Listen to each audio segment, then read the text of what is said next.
નમસ્કાર ધોરણ 10ના વિદ્યાર્થી મિત્રો, કેમ છો? હું કેતન ઠાકોર, જ્યોતિ ક્લાસીસ ગાંધીનગર બધા જ વિદ્યાર્થી મિત્રોનું સ્વાગત કરું છું. નેક્સ્ટ લેક્ચરની અંદર જે છે આપણે જોઈ ગયા હતા કે યામ ભૂમિતિ જે છે એની અંદર જે મોસ્ટ આઈએમપી જે સમ્સ હતા, દાખલા હતા, એનું સંપૂર્ણ જે છે આપણે રિવિઝન કર્યું છે. જો વિડીયો ન જોયો હોય તો આ ચેનલ ઉપર જઈને તમે વિડીયો જોઈ શકો છો, જેથી કરીને ગણિત વિષયમાં પણ તમે સારા માર્ક્સ મેળવી શકો. આજે છે વિજ્ઞાન વિષયની અંદર જે છે અમે તમારા માટે લઈને આવ્યા છે બોર્ડ એક્ઝામ 2025ની અંદર સેક્શન બી ની અંદર 3 ચેપ્ટર લઈને આવ્યા છે. ચેપ્ટર નંબર 11, 12 અને 13. એમાંથી જે 2 માર્ક્સના જે પ્રશ્નો પૂછાતા હોય છે એ પ્રશ્નો કેવા હશે અને તમારે કેવી રીતે એનું લખાણ કરવાનું છે એની સંપૂર્ણ માહિતી તમને આ વિડીયોમાં મળશે. તો હજુ સુધી ચેનલ પર નવા હોય અને ચેનલને સબસ્ક્રાઈબ ના કરી હોય તો સબસ્ક્રાઈબ કરી દેજો, જેથી કરીને બોર્ડની એક્ઝામ આવી રહી છે એની અંદર તમે સારા માર્ક્સ મેળવી શકો. આ પહેલાં આપણે આ જ વિષયની અંદર આપણે સેક્શન સી આખો જ જે છે ક્લિયર કરાવેલો છે. દરેક ચેપ્ટરના જે છે વિડીયો તમને આ ચેનલ ઉપર તમને મળી જશે. તો હજુ સુધી સેક્શન સીમાં પણ કેવા પ્રશ્નો પૂછાય છે, જો તમે એની માહિતી ન મેળવી હોય અથવા તો વિડીયો ન જોયો હોય તો વિડીયો જોઈ લેજો. તો શરૂઆત કરીએ છીએ આજે બોર્ડની exam 2025 section B chapter number 11, 12 અને 13. તો વિદ્યાર્થી મિત્રો, અહીંયા જે છે તમને જે પ્રશ્નો પૂછવામાં આવે છે તો કેવા કેવા પ્રશ્નો જે છે એ તમારી સમક્ષ આવે છે અને તમારે જે છે એના જવાબ આપવાના છે. તો અહીંયા આપ્યું છે અવરોધના સમાંતર જોડાણના ફાયદા. શું છે? અવરોધના સમાંતર જોડાણના ફાયદા પૂછવામાં આવ્યા છે. શું પૂછવામાં આવ્યું છે? ફાયદા પૂછવામાં આવ્યા છે. જો ફાયદા પૂછવામાં આવ્યા હોય તો તમારે એના લગતા દરેક ક્વેશ્ચન્સ તૈયાર કરી નાખવાના. જેમ કે અવરોધના સમાંતર જોડાણના ફાયદા, ગેરફાયદા પણ તૈયાર કરી નાખજો. અહીંયા ગેરફાયદા, ત્યાર પછી સમાંતર જોડાણના ફાયદા અને ગેરફાયદા અને શ્રેણી જોડાણનો પણ એ જ રીતે પ્રશ્ન તૈયાર કરવાનો છે.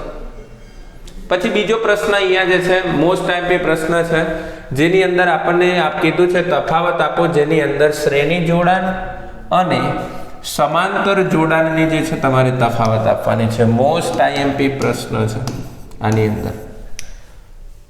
ત્યાર પછી બીજો પ્રશ્ન છે વિદ્યુત પ્રવાહ એટલે શું અને તેનો એસઆઈ એકમ કયો છે, એ પ્રશ્નનો જે છે તમારે અહીંયા જવાબ આપવાનો છે. આ બધા જ પ્રશ્નો જે છે મોસ્ટ આઈએમપી છે અને જે છે તમે આના તૈયારી કરવી જ પડશે. સેક્શન બી જે છે એ કુલ 18 માર્ક્સનો છે. 18માંથી 18 માર્ક્સ મેળવવા માટે તમારા પ્રશ્નો તૈયાર કરવા પડે. એમાંથી માની લો કે ચેપ્ટર નંબર મેં તમને જે કીધા છે 11, 12 અને 13, આ ચેપ્ટરમાંથી કુલ જે છે એ 6 પ્રશ્નો પૂછાઈ શકે છે. કેટલા પ્રશ્નો પૂછાઈ શકે છે? 6.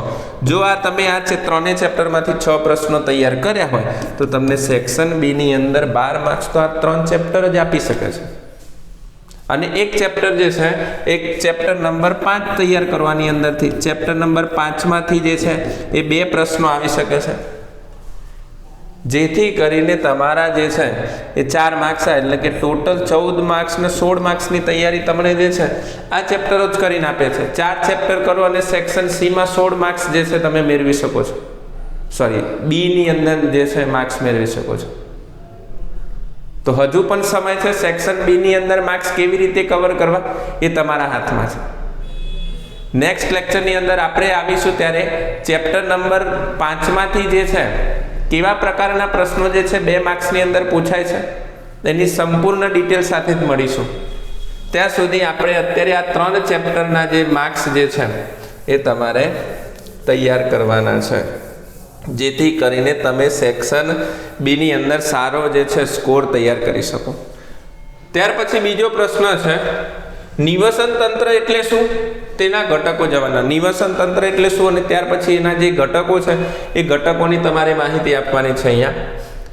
પછી 2 ચુંબકીય રેખાઓ એકબીજાને કેમ છેદતી નથી? આ રીતે 2 ચુંબકીય જે રેખાઓ છે એ એકબીજાને આવી રીતે કેમ છેદતી નથી? હંમેશા ચુંબકીય રેખા શા માટે એકબીજાને કેવી હોય છે?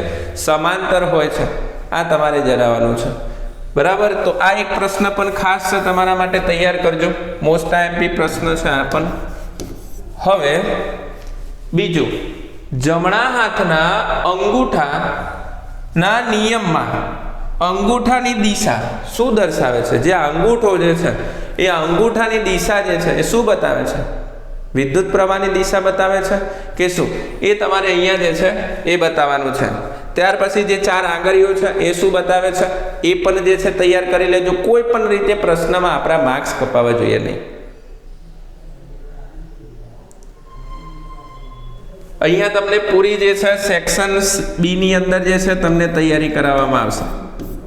હજુ સુધી ચેનલને સબસ્ક્રાઇબ ના કરી હોય તો વિદ્યાર્થી મિત્રો સબસ્ક્રાઇબ કરી લેજો. ત્યાર પછી બીજો પ્રશ્ન છે, ફ્યુઝ વિશે જે છે ટૂંકમાં સમજાવો. ફ્યુઝનું કાર્ય શું છે? ફ્યુઝની અંદર કયો જે છે તાર વાપરવામાં આવે છે? ફ્યુઝ આપણા ઘરને કેવી રીતે રક્ષણ આપે છે? એ વિશે સંપૂર્ણ માહિતી જે છે આ પ્રશ્નની અંદર તમારે લખવાની છે. ટૂંકમાં કીધી છે તો 2 માર્ક્સ પ્રમાણે જે છે તમારે એની માહિતી આપવાની છે. ખ્યાલ પડ્યો? આ પ્રશ્ન તૈયાર કરજો. તમને એટલી ખાતરી છે કે તમે બોર્ડની પરીક્ષાની અંદર આ જોઈને જશો, તૈયાર કરીને જશો તો સેક્શન બી ની અંદર તમને એક અલગ કોન્ફિડન્સ જોવા મળશે. હવે બીજા પણ પ્રશ્નો છે આ ચેપ્ટરના લગતા, જેની અંદર કીધું છે કચરાની સમસ્યાને ઓછી કરવા. તમારા વિચારો જણાવો. અહીંયા વિદ્યાર્થી મિત્રો, જો તમારા વિચારો પૂછવામાં આવે તો તમારે શું કરવાનું છે? તમને જે નિકાલ કરવા માટે કચરો જે છે આપણને ખબર છે એ આપની આજુબાજુ હોય સરાઉન્ડિંગની અંદર, તો આપણને જે છે એ પ્રદૂષિત વાતાવરણ જે છે ઊભો કરે છે. તો તમે તમારી શાળાની અંદર કચરાનો નિકાલ કેવી રીતે કરી શકો છો? કચરાને બાળવો નહીં, કચરાને કચરા પેટીમાં નાખવો જોઈએ, કાગળ જે છે એનો સદુપયોગ કરવો જોઈએ. આ રીતે તમારે જે છે લખાણ કરવાનું છે. પછી અર્થિંગ વાયરનું કાર્ય શું છે? શા માટે અર્થિંગ કરવું જોઈએ? અર્થિંગ વાયરનું કાર્ય શું છે? શા માટે અર્થિંગ કરવું જોઈએ? આ પણ જે છે વિદ્યાર્થી મિત્રો મોસ્ટ આઈએમપી પ્રશ્ન છે, તૈયાર કરવાનો છે. પછી વ્યાખ્યા આપવાની છે, જેમાં કીધું છે ચુંબકીય ક્ષેત્ર અને ચુંબકીય ક્ષેત્ર રેખા. એક આ પણ જે છે બહુ જ આઈએમપી પ્રશ્ન છે, તમારે કરવાનો છે. હવે ફક્ત તમારે ગજિયા ચુંબકની આકૃતિ દોરવાની છે. ગજિયા ચુંબકની જે છે તમારે શું દોરવાની છે? આકૃતિ દોરવાની છે. અને એની જે ચુંબકીય રેખાઓ જે હોય છે એ તમારે શું કરવાની છે? અહીંયા બતાવવાની છે. શું કરવાની છે? ચુંબકીય રેખાઓ જે છે તમારે બતાવવાની છે. એક આ પણ તૈયાર કરી લેજો વિદ્યાર્થી મિત્રો. હવે પછી પ્રશ્ન છે જૈવ વિઘટનીય પદાર્થો અને જૈવ અવિઘટનીય પદાર્થો જે છે.